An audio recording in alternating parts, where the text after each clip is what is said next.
It was a typical evening, one that I assumed would be like any other. I was just minding my own business when my mother burst through the door, calling out, "Dimitri, are you home?" From the other room, my father's voice rang out, "Come to the kitchen, we're having tea." At that moment, I felt a gnawing sensation in my gut. This wasn't just about tea. Every time they called me for one of these family teas, it meant something bigger, something that would change things. I had learned to recognize the pattern. Mom would usually be the one to set the table or ask me to do it, but there was always an underlying tension, something unsaid. This time, however, I could feel it. It was going to be different, and not in a good way. As I stood there, I felt an overwhelming urge to avoid walking into the kitchen. I knew what awaited me. The conversation was never as simple as it seemed. Then my father appeared at my door, his expression hard, and he asked, "What's taking you so long, son?"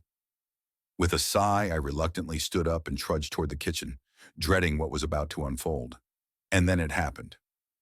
"Sit down, Dmitri," my mother commanded, her voice stern, her eyes piercing into me. "We need to talk." Every nerve in my body screamed that this was no casual chat. I wanted to hope for the best, but my instincts screamed otherwise. The moment she said, "We need to talk," I knew things were about to take a drastic turn, and then she dropped the bombshell. "You remember Aunt Elena, don't you?" My heart sank into my stomach, and a cold shiver ran down my spine. Aunt Elena had passed away not too long ago. I asked, "What happened? How? Why?" But my parents remained silent. Something wasn't right. Then my mother's voice, thick with tension, filled the room. "Sasha, her son, will be living with us now. We're taking him in." I could hardly believe what I was hearing. It was as if the ground beneath me had disappeared. Sasha, a child barely out of kindergarten, had no family left. No mother. My parents, filled with compassion, had decided to take him in, but that meant massive changes for all of us. And just like that, without any input from me, I was told, "You'll either share a room with him or move to the living room. As for school, he'll be going to yours," my father said matter-of-factly. My mind raced. "Wait, what? How is this going to work?" I stammered. But my father's decision was final. A week later, Sasha moved in. My parents were overjoyed, treating him like their own, showering him with attention. But me? I couldn't shake the feeling that something was deeply wrong. They were smothering him with love while I felt invisible in my own home. At first, I tried to ignore it, but over time, my resentment grew. My parents were so wrapped up in Sasha's needs that I felt completely sidelined. They urged me to bond with him, but I couldn't. It felt like he had replaced me. My feelings of isolation deepened as my parents' focus shifted entirely to him. One evening, after yet another argument, I stormed off to my room, slamming the door behind me. The silence that followed was suffocating. I felt like an outsider, alone in a house that had once been my sanctuary. I buried my face in my phone, hoping to escape into a digital world, trying to push away the gnawing emptiness inside. Hours passed, and as sleep began to creep up on me, I heard the door creak open. Expecting it to be the cat, I turned to find Sasha standing there in the doorway. He was frozen, his wide eyes fixed on me, shifting uncomfortably on his feet. I didn't know what to say, but he broke the silence first. "I just wanted to wish you good night. And please don't be mad at Mom. She's a good person." His words threw me off guard. For the first time since he arrived, I saw him as more than just the kid who had taken my place. Something stirred inside me, but it wasn't enough to change everything. Not yet. That small moment marked the beginning of an uneasy journey, one that I wasn't sure I was ready for. Could I ever accept Sasha? Would my parents ever see me again? The answers remained unclear, but one thing was certain. The journey was only beginning. It was one of those days when everything just got under my skin. I had reached my breaking point. In a fit of rage, I grabbed Sasha by the collar and dragged him out into the hallway, slamming the door behind us. How dare he try to tell me how to talk to my parents? The anger surged within me, unstoppable. The more time I spent around him, the more irritated I became. And then, it happened. Would Sasha ever be more than just the kid who replaced me? Would I ever find my place in this new family dynamic? I couldn't help but wonder what would happen next. I completely lost control that evening. One moment, I was just upset, but in the next instant, I slapped my younger brother, Alex, across the face. The rush of anger was so overwhelming that I didn't even know what triggered it. It didn't seem like a big deal, just a small argument, but something inside me snapped, and before I knew it, I had hurt him. Instantly, guilt washed over me. Tears blurred my vision as I realized I had just hurt an innocent child, all because of my own rage. The shame was unbearable, and I ran to the living room, locking myself away from everything. I couldn't face him. I couldn't face myself. When my parents arrived home, I braced myself for the inevitable storm. I expected them to rush in and scold me, but surprisingly, nothing happened. It was almost like they didn't even notice. Mom, of course, asked Alex why he was crying, and his response shattered me. I miss my mom. The heartbreak in his voice was enough to make me want to disappear. I knew I had to make up for my actions, so I decided to take him somewhere special the following day. I had a bit of money saved up, enough for a toy, a movie, or maybe a trip to the mall where he could pick out something for himself. It seemed like the right thing to do. But then, everything changed. A sudden chill filled the room, colder than anything I had ever felt. It wasn't just a drop in temperature. It was a coldness that seemed to seep into my very bones. When I opened my eyes, nothing seemed familiar. My room, which I had known so well, now appeared distorted, twisted in an unnatural way. And then I saw it, a figure standing in the corner of the room. It wasn't Alex, not the boy I had just seen moments before. My heart pounded in my chest and my mouth went dry. I couldn't move. I couldn't scream. I was frozen in place as a sinister laugh echoed through the room. It was unmistakably Alex's laugh, but it wasn't him. His face was cracked, like broken porcelain, with tiny fractures spreading across his cheeks and around his eyes. His skin looked as though it was covered in a web of cracks, and his eyes, those eyes weren't Alex's anymore. Can you speak? He asked, but his voice was not his. It was cold, unnatural, and it sent a chill down my spine. As he leaned closer, I saw a strange pattern spreading across his face, a pattern I couldn't comprehend.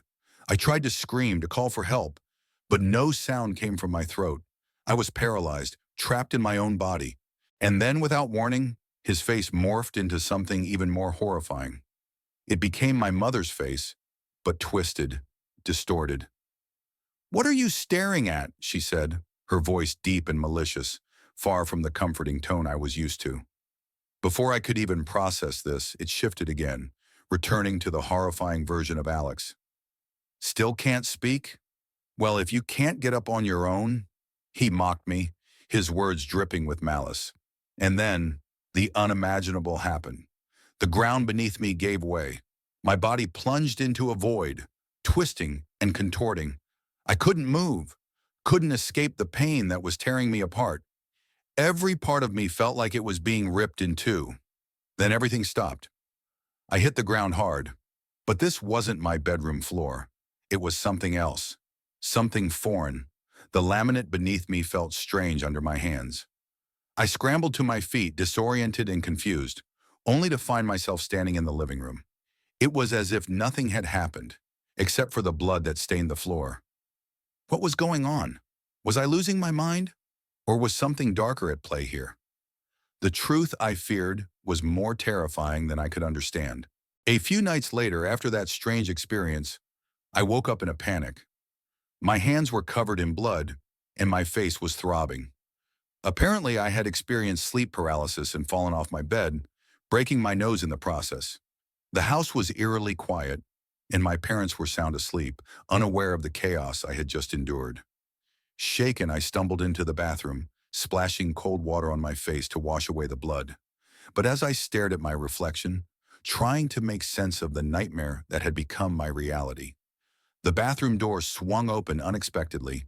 There, standing in the doorway, was Alex. His eyes locked onto mine, and I could see something in them that hadn't been there before. A knowing look, like he understood something far darker than I did.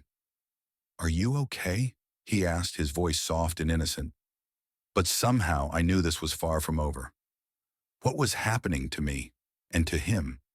Whatever it was, I had a sinking feeling that I hadn't even begun to scratch the surface.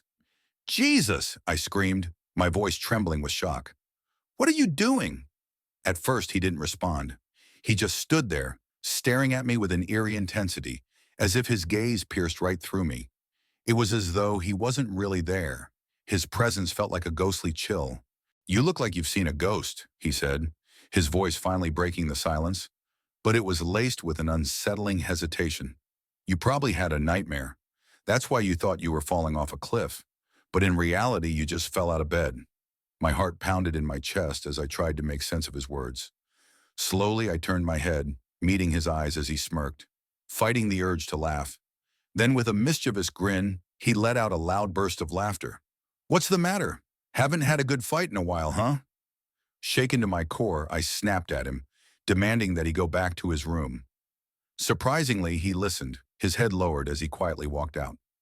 The next morning felt strange. We all sat down for breakfast, but there was a palpable tension in the air. My father, in his usual hurry, mentioned that he had an important work meeting and couldn't afford to be late. I'll make sure everything is ready for the inspection, he muttered, his voice strained.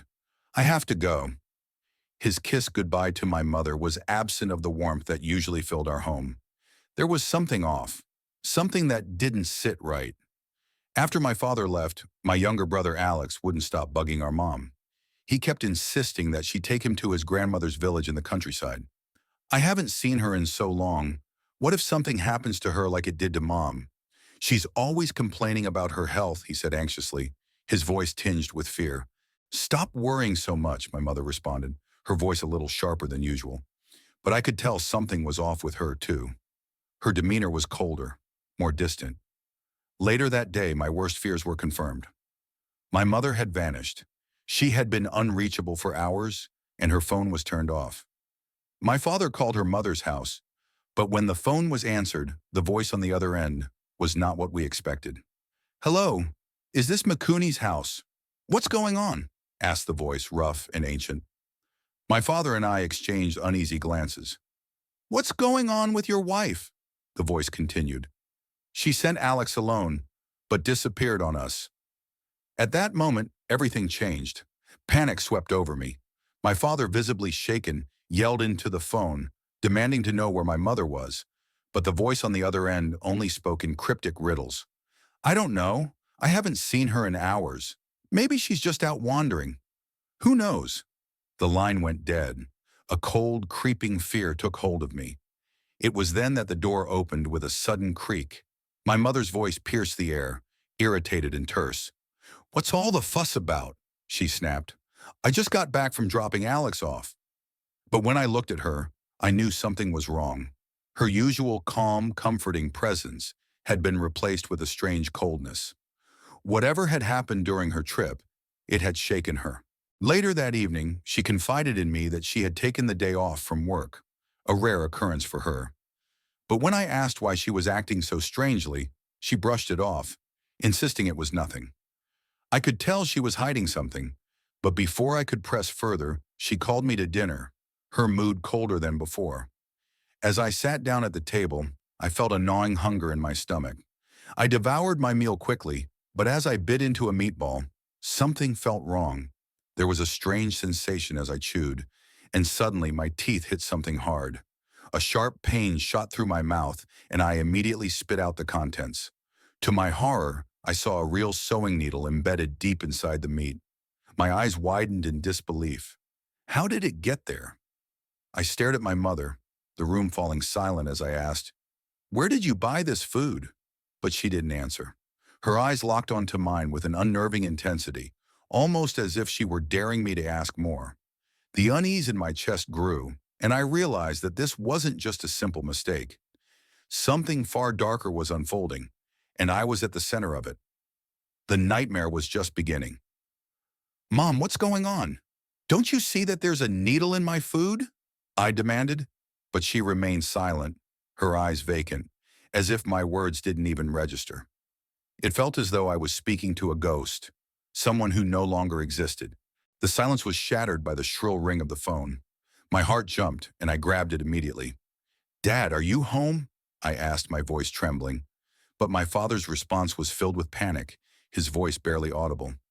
"Yes, I am," I replied shakily. But before I could say anything else, he continued, his words rushed and frantic. "Something terrible has happened. They found your mother hanging in that abandoned house in the village, the one near where we used to take Sasha. You need to go to the neighbor's house right now. I'll explain everything later." I was paralyzed. My mind couldn't comprehend what I was hearing. My father's words were so loud that they seemed to echo in the room, and I didn't notice it at first, but something was lurking in the shadows, listening. As I continued speaking to him, the creature that had been hiding its true form finally revealed itself, its face twisted, and in an instant, the figure in front of me was no longer my mother, but something monstrous. My pulse quickened, and I bolted toward the door in panic, but my mind went blank, and I don't even remember opening the window, let alone how I fell out of it. When I came to, I was lying on the cold, hard ground, groaning in pain. I could barely focus my eyes, but when I looked up, I saw the creature staring at me through the window. It smiled, a twisted, grotesque grin that made my blood run cold. Then just as quickly as it had appeared, it disappeared back into the apartment. Despite the unbearable pain in my body, I tried to move, but my legs felt like jelly. It was almost impossible to sit up, let alone stand. There was no one in sight, and my phone was nowhere to be found.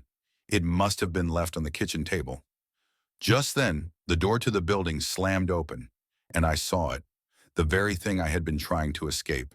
It was walking toward me, its eyes fixed on me. My heart raced and my breath came in short, panicked gasps. But just when I thought I was finished, a dog appeared. Not a stray, but an obedient German shepherd, its collar gleaming in the moonlight. The dog circled me, sniffing the air and refusing to leave my side. And then the dog's owner appeared, rushing toward me. "Are you okay?" she asked urgently, calling for help. But that's when things took another bizarre turn. The creature changed again. This time, it morphed into my grandmother's form, shuffling away with eerie calmness, as if nothing had happened. But the dog's owner, quick on her feet, called an ambulance and contacted my father. The whole situation felt unreal, and I still can't explain what happened that night. 2 weeks have passed since the incident, and I'm still recovering in the hospital. The doctors say I'll be discharged in a few days, but my mind still can't accept what's happened. My father has moved us into a new rental apartment, and we've started over with only the bare essentials. But I still can't shake the thought that my mother is gone forever. The authorities ruled that she had taken her own life, hanging herself in that abandoned house. There were no signs of foul play, except for one unsettling detail. Her eyes were missing. When I questioned the investigator, he suggested that birds might have taken them, but that explanation seemed impossible. How could birds have been in an abandoned house? It didn't make sense, and no one could provide an answer. Even more troubling, my friend Sasha's grandmother disappeared around the same time. Sasha himself was nowhere to be found either. Later, we learned that the old woman was not dead at all. She had been using her appearance to deceive everyone. When I was finally discharged, my father revealed something that changed everything.